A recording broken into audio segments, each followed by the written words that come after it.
The most spectacular form of touring car racing is the Class 1 International Series, last year dominated by Bernd Schneider and Mercedes. For 1996, the Mercedes boffins have been hard at work. A new transmission tunnel and fuel cell unit, for example, has been built out of a sturdy and light carbon fibre, and that is bolted in a new steel rollover bar construction into the car. The 2.5-litre V6 engine, developed out of the E and S class, was completely revised as well. It can now be assembled even faster. As in Formula 1, the drivers operate 2 paddles for the semi-automatic gearbox. On the right they can shift up, on the left they shift down. The driver sits further back in the cockpit now, perhaps more in the middle of the car. And first of all, much safer now in the cockpit. Assembling the car the quickest way possible was an important focus of the construction work on the new Mercedes. The mechanics fixed the rear axle, which is completely made out of aluminium with only 4 screws. The rear bodywork comes in one big piece, and that hides the catalyst that's lodged in the boot of the car. The new ITC C-Class Mercedes is a good example of safety in motorsports.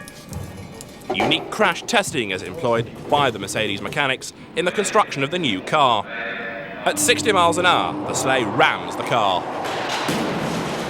Every result measured with the dummy falls clearly below the allowed maximum values. In other words, the driver would have come out of that side impact without any injury at all.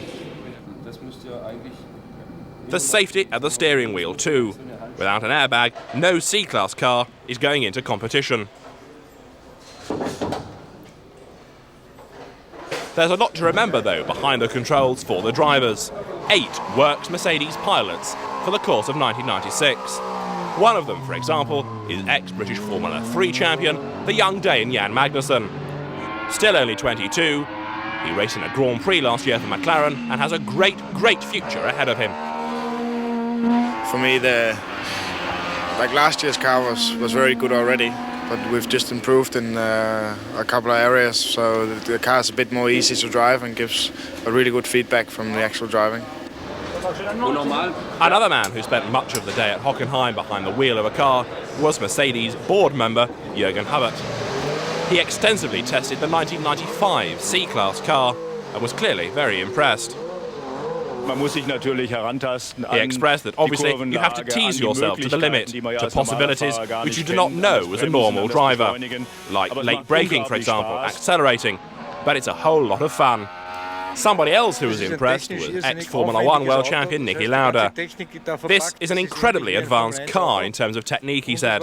That means that the entire technique of driving this car is similar to driving a Formula 1 machine. It was really interesting for me to drive it because you get accustomed to it quite quickly. The handling is not like that of a normal touring car, which is rolling and flexing in a complicated way. It's a full-blooded race car.